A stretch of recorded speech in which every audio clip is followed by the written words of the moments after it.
We live in a beehive mentality. It's the best way I can explain the psychology of the human experience, collectively speaking. And just like a beehive, there's subvariants, there's octaves, right, of different vessels of realities. And believe it or not, I say beehive because it's not just psychology, but it's also in sacred geometry. In essence, it's an actual complement to the beauty and the sacred nature of the divine structure of how things are created here. However, when someone's unaware of their inner light source, then the beehive mentality can be of a negative construct, which has been a negative construct seemingly for thousands of years.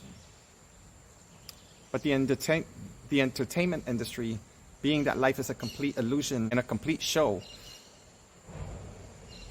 keeping you disillusioned, keeping you into the illusion or a mirrored reality, makes it seemingly impossible for you to remember as to why you decide to incarnate here. Having said that, you start looking for salvation, or you start looking for love interest, or you start seeking people who are within your tribe. And these are actual natural human instincts, and also our capacity to expand within like-mindedness. And they know this, so diligently, just like someone who knows how to work with bees and beehives, right? A professional. I don't know what their title is, I'm sorry, or I can't think of it right now. Right? Or somebody who's a botanist, right? That knows how to work with the agriculture. Well, humans are the same. As long as humans are kept within their survival instinctual fight or flight mind, right? And keeping within, illuminating simply just their ego mind, which is limited to the conscious construct of your experiences, and never questioning or going beyond those experiences, collectively speaking, then they can alter and manage the good ones, right? The good folk, you know, blue collar, blue hard workers, laborers, people who actually build this world, everyday men and women, as an example. You meet them in the street, they're like the most awesomest people that you may ever meet. You know, they're everyday, you know who they are. They're gonna give you what they got, you know what I mean? They go to work 9 to 5. These are like powerful beings because they are the creators, no different than bees in a beehive. But they cut off the head of the queen bee. And this is called the sick patriarchy. For as long as we continue to have the echo of the false sequencing or the inverse sequencing of the leaders being the patriarchy as far as the head of the beehive, here in Mother Earth, then this is what we are being fed and we are experiencing as human beings. We are experiencing the illusion of what it's like to live in a patriotic mindset. The illusion is that even women must submit or succumb to the man. So there are ascended masters, as people like to coin them so that we can get the message across. There are beings who have known this at a very young age, have been seated here, as many would call reincarnation, to, you would say, activate hermit mode. And if you look historically speaking, in certain cultures, people would go into higher altitude demographical regions for very obvious reasons, such as mountains, to meditate, to go into their inner alchemy. And oftentimes when there's a calling, and this is Christ consciousness, the same in activation, when there's a calling, at the moment when there's a calling, as an example, these humans were able, capable, and ready to disengage from the beehive mentality. It was necessary. Once you start to understand echolocation, and a couple videos ago, I was discussing that briefly, and you understand how vibration frequency works and how intercommunication works, is also within presence, within our auric field of existence, right? If you want to go to a salsa concert, then obviously you're not going to go and hear different kind of music. You're not going to hear country music, right? So again, you're going to go where there's this beehive mentality. It's the best way I can explain it so I can keep it simple and fun. And you go there and everybody's going to be, you know. And you go home and a whole bunch of different people in that concert, right?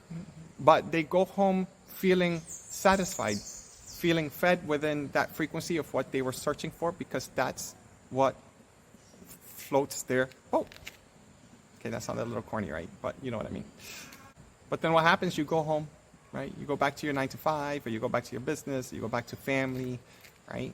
And you fail to see outside of that. That's part of the spiritual prism or prison. It's not by coincidence or accident. It's also not a coincidence or an accident that your brain and your mind forgets most of your dreams when you wake up in the morning. A lot of people say, I don't dream. Oh yeah, you do. You do. You actually dream within the astral realms and sometimes even higher. However, there are intricate systems. Sometimes it's you, actually. Sometimes you're at a pause in life. But most of the time, it's to make sure that you don't awaken beyond the controllable beehive mentality. It's not that challenging to infiltrate and to anger bees at a beehive. And the same thing in a community where everybody likes to dance salsa. You throw in some merengue. So all you Latin people, you know that was funny. You throw in some bachata. No, you throw in some like country swang, you know. I like all kinds of music, you feel me? But you do that long enough to people who don't even speak English, right? And they just like salsa, merengue, bachata, cumbia, whatever it is. And you're going to anger them. You know, some people may say, hey, I kind of like this music, but imagine putting that music out, right? Out loud to the public, right? They're going to find out who's playing that music and they're going to curse you out. They're going to shut you down, right? It's because you're impacting their beehive mentality. Again, this is like an entire culture in a community that it's like bred with salsa music in Puerto Rico, Cuba, Florida, Miami. So understand that the subconscious mind works ultra amplified the same. This goes deeper than the understanding of subliminal messaging. There are frequencies that are emitted on purpose and happen for a very long time to keep you always on your edge, to keep you always having to find that job, to keep you being angry because, again, we're playing lion dancing music to people who just want to hear Spanish music, right? And then if we go out to Midwest or we go to certain parts of the USA, you know, if you hear me playing loud Spanish music or reggae, you know, or reggaeton, I do that enough, I'm going to piss off a lot of people. And then we start labeling and identifying, right? And saying, oh, you know, you're racist and all these things. But if you look at it from the intimate sense, in the most platonic sense of how energy works and how beehive mentalities work, then you can see how people will start to segregate, create warfare or conflict or indifferences. And it's as simple as changing the frequency of the beehive, of the community. So an inner alchemist may not see how they're being altered, and maybe they do. However, it's vital for an inner alchemist, right? This is Christ consciousness code. This is not about reading about Jesus who did it for zillions of people of this world and y'all watching him. No, it was meant as a roadmap for you and in your way, right? And we're not talking religion here.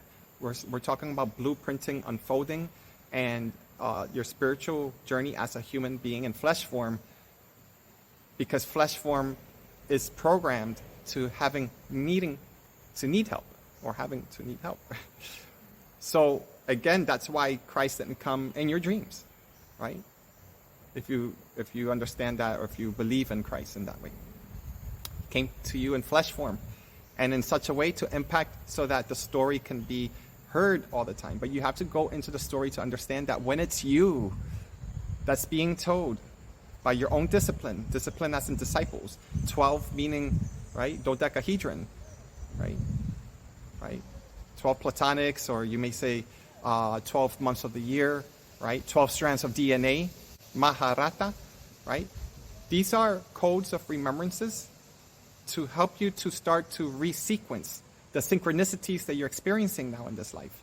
Because I know many of y'all are experiencing synchronicities, and that's one of Carl Jung's famous research as far as synchronicities. But it's deeper.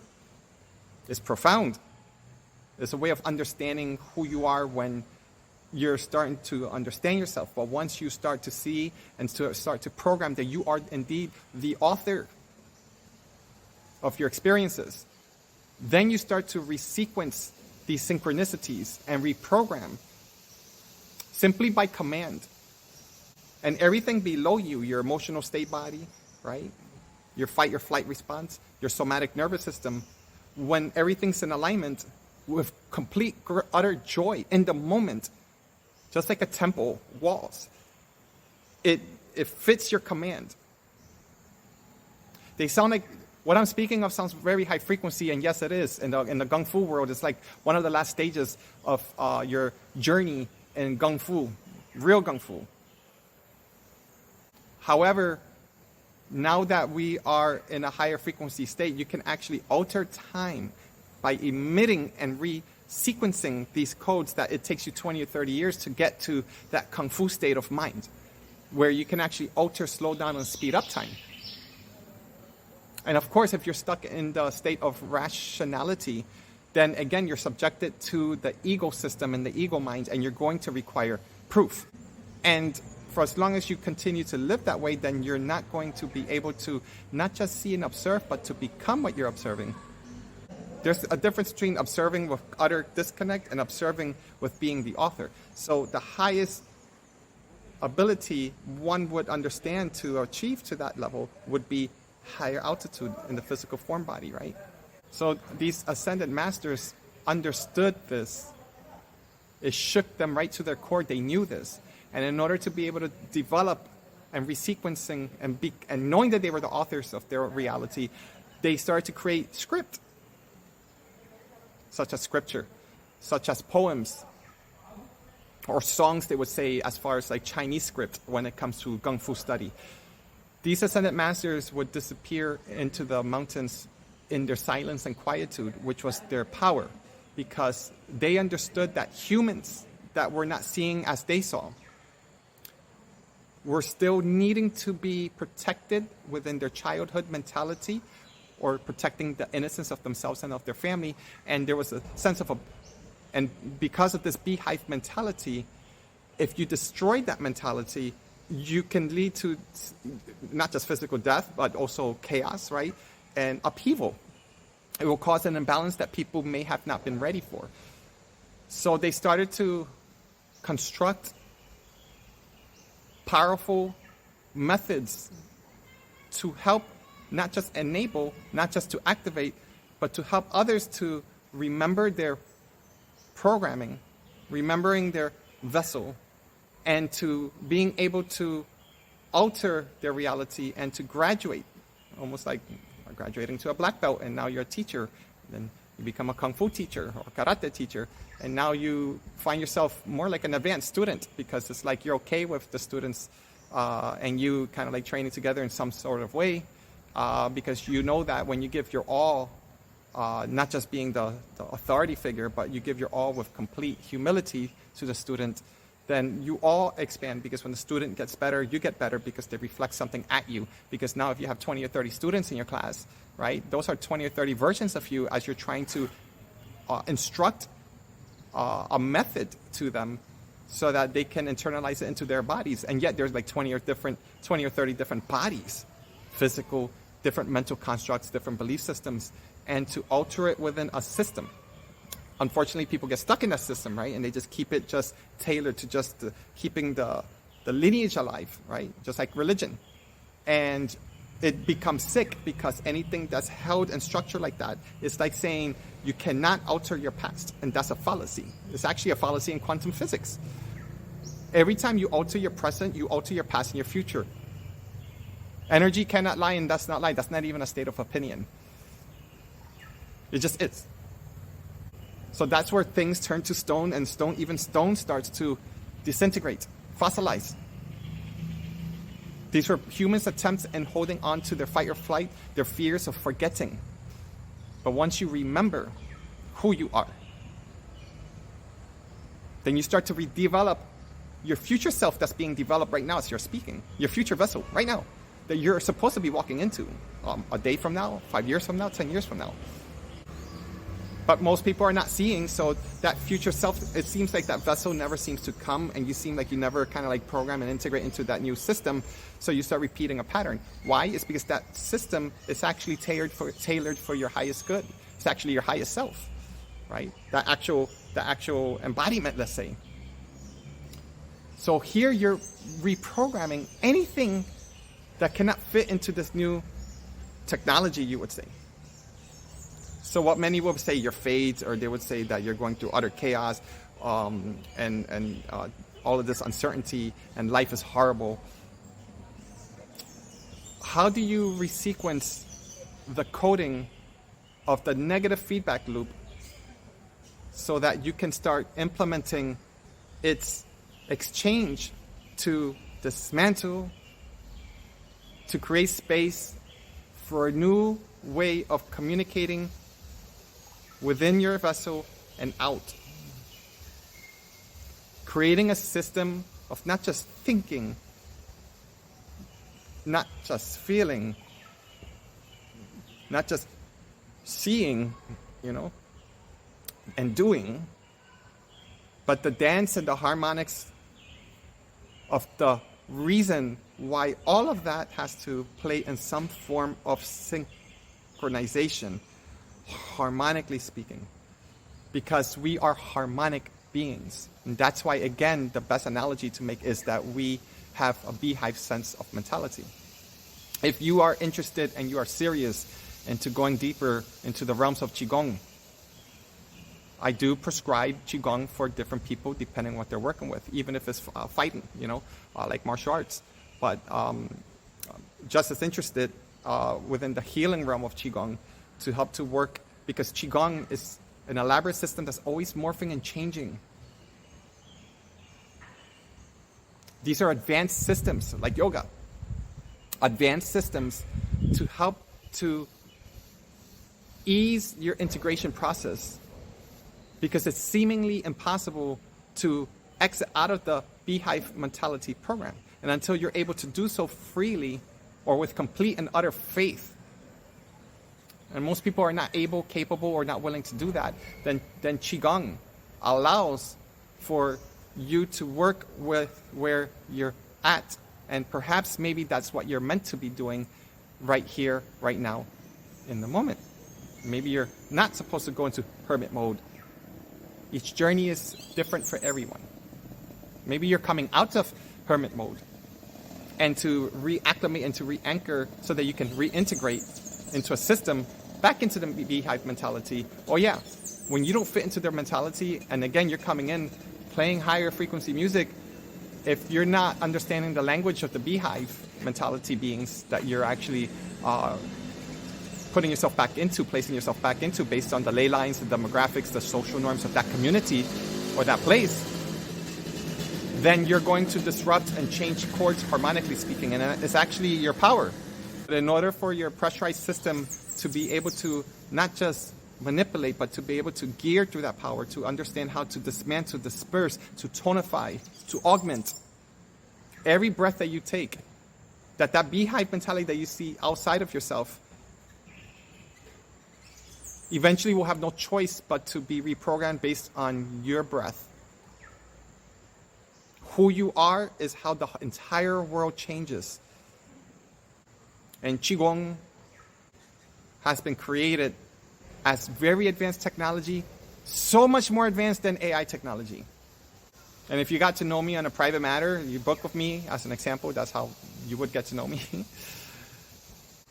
then you'll be able to experience my experiences, my testimonies, and so that we can use those as kind of like writing on a chalkboard, so that we can start implementing it for you, to you, by you, and in your way. So reach out to me or check out my website. My information is on my website. My journey in Qigong in this life has started in 1989. Yes, it's a continuum with Xingyi Chuan and Bagua. I am fortunate to be part of the dragon of the ancestry that's arguably 2,000 years old, but it's a lot older than that. And once you plug into such intricate systems, then now it's like saying, like ChatGPT versus Google AI. I don't know, all these like AI mechanisms. Once you tap into that ancient intelligence, such as this particular Qigong that I work with, you're not just accessing your higher self and me, you're integrating into a system of this huge dragon that has been created since the beginning of time. Past, present, and future. And you work with such systems until the system becomes so integrated within your sequencing knowing. And once you run and release the system, release, as in colon, as in pooping out, that's trusting now. Right? Trusting the negative feedback loop when it comes and it maybe fails every once in a while and then you have to come back and then reprogram. Sometimes there's parasites and viruses, like a computer system, the same. Right? But you're the biological system. So all of that is meant to keep you working optimally and to master these other systems that are trying to infiltrate yours. And we can't do it alone. So again, beehive mentality, start tapping into the ascended masters, man. Woman. Human. You want to hear a poem? No, I'm joking. Anyway.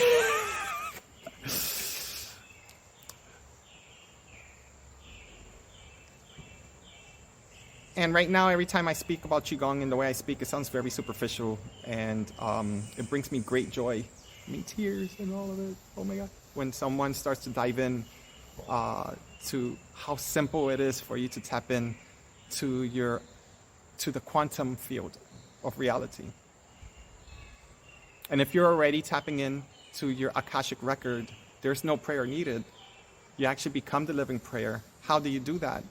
Well, this is how you start tapping into your actual DNA encoded strands and how your intelligent body wants to teach your conscious mind. To teacher to student, but you to you. By you, for you. Ooh. So when you're training with me, I'm not your teacher per se. I'm just a mirror. But this mirror actually starts to integrate with your mirror because you gave permission to, and then we start working. And that's how we start to connect with other humans that are within our beehive mentality, within the higher realms of this reality. The human starts to unveil, the illusion starts to unveil, and once you start to see even more mirrors to try to confuse you, and now more digital programming that's already changing your reality. It's already plugged into your conscious mind. And it's attempting to alter your subconscious mind so that you can no longer see a conscious difference. Just like right now, you consciously don't know what it's like to die, let's say. You don't know what it's like to be out of your body. And I don't mean just astral travel. I mean remembering who you've been and who you've always been once you're completing the fruition of your existence, like a piece of fruit. Right? How long is an apple going to last? How long is this human going to last, right? The delusion is that you die, and that's it. The illusion changes once you remember that you're not just a programmer. You're the author. You're the creator. And most people cannot or will not understand. They're not ready yet. And they don't want to be ready. Because their reality, their illusion, or the school that they have engendered being born here, I mean, like, seriously, are you going to start recruiting, like, kids in kindergarten? Seriously, like, to start to recruit? Well, yeah, I would. You know, if there was a community of young men and young women to start working with them with Qigong, yes, I would. You know? But it doesn't work within the agenda of consumerism, right? Within most countries. And there are laws that will prohibit of changing that schools should be outside. Schools should be with humans that know how to train children and should not have to deal with the laws that are encrypted, so prescribed to you, that children are supposed to go to school and finish this way and that way and graduate and do it with this amount of time. And that's a hard one to break, right? So what is my child supposed to do? I'm busy working 9 to 5. There you go. Again, most people are not capable of this change because they're not going to want to change that illusion. So they would rather create a real, right? A real film, a reality, because it's a lot easier to sleep in that nice, expensive bed of yours, continuing the illusion and dying. And then when you die, you're going to say, oh shit, I was supposed to remember something. You remembered. You remembered. You just need Qigong in your life. So you can build up that vitality, the endurance, and start collapsing that charisma, man. So that you can crack enough of that mask that you have on. Because once you start to see who you really are, you could care less what the world sees about you, care less what they say about you, what they attempt to do. You don't even have to pray against anyone who's attempting to do harm to you. It's frivolous at this point. Because anybody who attempts to do anything or say anything towards me or against me, first of all, that's them to them. They're seeing an illusion of someone that exists in their mind. I'm not going to give them my power. But second, if somehow it starts to tap into my biosphere, best believe that becomes a resequencing counter-contrast to allow me to work within a realm that I cannot speak in words, because if I do, it's just going to sound, I don't know, heady. And it will be missing the point. It's like discussing flowing water. Sometimes you just got to get into that river, man, and let that waterfall just hit you in the head. That's the best way that I can explain it. You have to become. You have to flow. Now, do you really need Bruce Lee to tell you that? Reach out to me, man. Human. Person. Love you.